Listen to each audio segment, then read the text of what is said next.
তো good morning. আমরা এখন যাওয়া হচ্ছে আজকে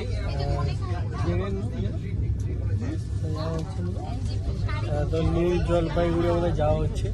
তো প্রথম আজকে আমরা বন্দে ভারত এক্সপ্রেসে আমি উঠলাম, মা বাবা আগে উঠেছিল। তো এখন হাওড়া স্টেশন থেকে প্ল্যাটফর্ম নম্বর 6 6-তে 5:55 ট্রেনে আমরা উঠেছি। তো ট্রেনে উঠেই প্রথমে জল দেওয়া হয়েছে। তো জল দেওয়ার পরে এখন কাগজ দেওয়া হয়েছে। ভিউটা এরকম আসছে, কিন্তু একটা প্রবলেম হয়ে গেছে, যেটা এখানে সিটগুলো কিছু সামনের দিকে, মানে আমরা বসেছি বলতে গেলে উল্টো দিকে, ট্রেন যাচ্ছে পেছনের দিকে আর আমরা বসেছি সামনের দিকে উল্টো ঘুরে, যেটাতে একটুখানি প্রবলেম হচ্ছে, যেটাতে আমাদের ভিউটা দেখতে অসুবিধা হচ্ছে। আর ট্রেনের সিটগুলো কিছু এরকম, এনারা সামনের দিকে বসেছে আর আমরা উল্টো দিকে। আর ট্রেনের স্পিড দেখাচ্ছে এখানে। তো এখানে আজকে আমাদের এখানে ট্রিপে যাওয়া হচ্ছে বাবা, আমি, মা, দিদি, জামাইবাবু, হিয়া আর একটা আমাদের জামাইবাবুর ফ্রেন্ডের ফ্যামিলি যাওয়া হচ্ছে। তো খুবই এনজয় হচ্ছে। আপাতত শরীরটা একটু ভালো না, সর্দি কাশি একটু হয়েছে, কাপ সিরাপ খেয়ে শুয়েছিলাম। এখন শরীরটা আপাতত ঠিক আছে। কেমন কি এনজয় হয় আমরা জানাচ্ছি। তো এখন আমাদের ট্রেন বোলপুর শান্তিনিকেতনে পৌঁছে গেছে।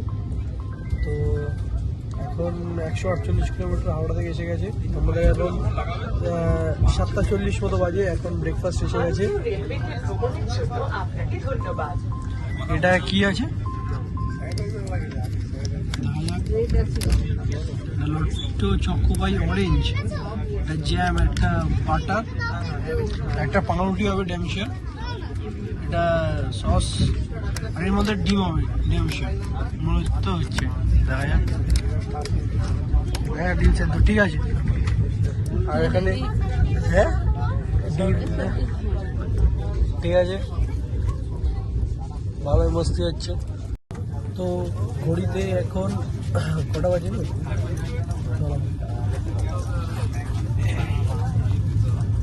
তো আজকের ডেটটা বলতে ভুলে গেছিলাম। আজকের ডেট হচ্ছে 24শে মার্চ, 6:39 বাজে। তো এখন ব্রেকফাস্ট দেওয়া হয়েছে, যেটা না টি, একটা বিস্কুট আর চাটা এসে দেবে। তো আর একটা কথা বলতে ভুলে গেছিলাম, সকালবেলা আমরা 4:15 লোকাল ট্রেনে মরিগ্রাম থেকে উঠেছিলাম। তো হাওড়া স্টেশন আমাদের লেট হতো, বাট লেট হয়নি, তাড়াতাড়ি আসা হয়ে গেছিলো। 1 ঘন্টা মতো টাইম ছিল। তো ট্রেন আমরা ঠিক টাইমে পেয়ে গেছিলাম। তো এই হচ্ছে ব্যাপার। একটু আওয়াজ আসছে, ট্রেন মনে হচ্ছিলো খুব জোরে চলবে। আপাতত এখনও 40 মিনিট মতো হয়েছে, খুব জোরে চলছে না, আস্তে আস্তে যাচ্ছে। 600 কিলোমিটার কী করে তাড়াতাড়ি কভার করবে, সেটাই বড় বিষয়। এই হচ্ছে ব্যাপার। আবার পরে যাবে। তো দুপুর না, সকাল দুপুর মিলিয়ে 11:40 বাজে। তো এখন লাঞ্চ দিয়েছে। লাঞ্চের মধ্যে দিয়েছে হচ্ছে, দেখা যাক কী কী দিয়েছে। একটা তো দই, এটা রুটি হবে নিশ্চয়ই। আর এটা আলু ভাজা মনে হচ্ছে। এটা আছে আলু ভাজা, আলুর তরকারি, ভাত, ডাল, আর এটা মাংসই হবে। ঠিক আছে, পার্টি চলবে, খাওয়া দাওয়া হোক। আচ্ছা, তো মোটামুটি আমরা এখন নিউ জলপাইগুড়ি স্টেশনে এসে গেছি। 6টা মোটামুটি হয়ে যাবে। ঠিক আছে। তো ইনি হচ্ছেন আমাদের গাড়ি চালক, এনার নাম হচ্ছে রাজকুমার দা। তো এনার গাড়ি করে আমাদের আজকে যাওয়া হবে। তো এখন আপাতত খুবই গরম, মারাত্মক গরম, মনেই হচ্ছে না আমরা পাহাড়ি এলাকায় এসেছি। না, এলাকা না, খুবই এনজয় হচ্ছে। পেছনে বসেছে হচ্ছে দিদি, মা, দিদি, সুভাষ দা, জিজি যাও খুলে নিয়েছে, খুবই গরম লাগছে। এই হচ্ছে ব্যাপার।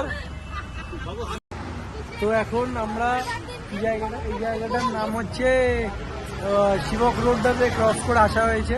তো এখন দাঁড়ানো হয়েছে, চা ফা খাওয়া হবে, তারপরে আবার যাওয়া হবে। সন্ধ্যে 7টার মধ্যে আমরা নিশ্চয়ই পৌঁছে যাবো। তো এই হচ্ছে ব্যাপার। খুবই গরম, মারাত্মক গরম লাগছে। রাস্তা খুবই খারাপ, one way single way road. তো এই হচ্ছে ব্যাপার। পাহাড়ের রাস্তা শুরু হয়ে গেছে, ঠিক আছে। এই সাইডে পাহাড় দেখা যাচ্ছে, বাবা সামনে বসেছে, আমরা পেছনে বসে আছি। রাস্তাগুলো খুবই ব্লাইন্ড কার্ভ। তো আমাদের এখন আমরা পেছনে 3 জন বসেছি, তো বসে খুবই একটু চাপই লাগছে, কারণ কি রাস্তাগুলো ভালো রাস্তা, একটা লেনে আপ ডাউন।